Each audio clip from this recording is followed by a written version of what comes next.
Sports betting does not make people rich. And I don't care what your friend says about his parlay. Statistically, nobody wins in sports betting long term. And that's not an opinion, that is a fact. But the sports betting industry keeps getting bigger and bigger every single year, even though 99% of casual bettors end up losing, which means that somebody's getting rich off of this. And it's not the bettors, it's the handicappers. In this video, I'm going to show you exactly what a handicapper is and what they do to stack monthly recurring revenue and not ever lose due to variance. All right, who actually gets rich off of sports betting? Well, one thing we know for a fact is it is not the sports bettors. It is the guys selling the picks, also known as the handicappers. Today, we're going to dissect what a handicapper does and how they make their money. Now, first things first, what's good for you to understand is the problem with betting as a whole, because there is a cut that's taken out of every line that the books take out. If you've ever walked into a casino in Vegas or anywhere, obviously those places are not built off bettors or gamblers being profitable. And so every line on a standard game is going to be priced at minus 110 on both sides. What this translates to is you need to pay or put up $110 to win 100. Same thing on both sides, right? So on both sides of the game, so needs to put up $110 to win 100. This math right here equates to a 4.76% edge to Vegas. That's why Vegas will never lose. Casual sports bettors are not meant to beat Vegas. And so if you ever look at someone's graph, if they have Pickett or something like that, it's just going to be a slow decline down. Meanwhile, the handicappers, or the guys that sell sports picks, they are stacking monthly recurring revenue every single month. And so this is a pretty accurate but shitty chart of what this looks like, but we have viral spikes there, and then you turn off maybe 30%. But it's like a staircase. And so you will never lose if you are making monthly recurring revenue from selling your knowledge with sports picks. Now, I want to move into what I actually saw. I worked at Whop. I also worked at DubClub. Both of those platforms are built specifically for this niche. And so I had real access to hundreds of these pages. I saw what their backend looked like. And I would also see what their customers would be saying on social media. 1 month they were up, then they were down, and it was just a constant cycle for their bettors. And so there was a second group, right? These weren't the guys that were betting. I mean, they're betting just to get marketing content out. But these are the guys running a subscription page. And so what handicappers do, it's really simple. They charge people a small monthly fee for content as well as community. They get paid every single month or every single week, regardless of whether any single pick hit. That's when it clicked for me, and that's where I realized that betting is the risky part. Content around betting is a stable part. And so, as you can see right here, you have your bettors and you have your operators, also known as a handicapper. This guy, on a losing week, he gets paid. This guy on a losing week, he loses. Simple as that. If you want to make money in sports betting, you either have to be a super sharp bettor with a bunch of data and you're analyzing games all day, all night, and genuinely, the guys that are super sharp, they're probably banned from sportsbooks. And so you can beat Vegas up until a certain amount of time, and then you'll simply just get banned from the sportsbooks. These guys right here, sportsbooks love them, and sportsbooks actually work with handicappers to funnel their members to their sportsbooks, and they get paid, right? And so Vegas likes handicappers. Vegas does not like winning bettors, and Vegas loves losing bettors. And so it's really about positioning yourself to be on the operator side of things.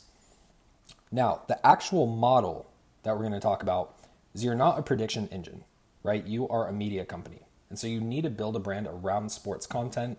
This could be daily picks. This could be reactions, hot takes, community. People pay monthly to be in that type of environment. It's not because you're always right, but it's because they want the daily content and the room to sweat games in, right? They're paying to be in a camaraderie. They're with like-minded individuals. And so you're going to get paid whether the picks hit or not. Predictions are not the selling point here, right? Media company, that's what people want. Community, that's what people want, right? This right here is how you get paid.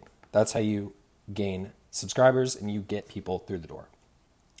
Now, I want to do the math for you, and this is actual realistic math, right? And so let's make this real. Say you get 100 people paying $20 a week. I'll just draw it out, even though I have it written right here. But you get $20 a week times 100 people. That is $2,000 every week, which equates to $104,000 per year. And so if you go on social media and you see the guys that have 100,000 followers, you can make a safe assumption that at least 2 to 3% of those followers are paying them on a monthly basis. Same thing with 500 subs. Now you're making $520,000 per year. And so the math is super simple. And this is an industry that's growing year over year. We're up about 4x than we were about a decade ago, and there's no signs of it slowing down. I'm sure you guys have watched sporting events. You see all the DraftKings commercials, the new apps coming out.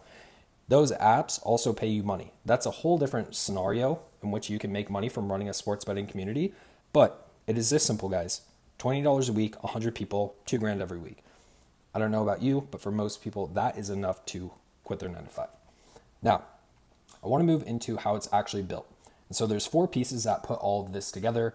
The brand puts out the daily content, right? So this is your daily content. The funnel is where we convert people. The subscribers, that's where the money comes in. The community is why they stay and pay. And so it's very straightforward. Community is the actual product. It's not the sports picks. That is why people stay in your community for good.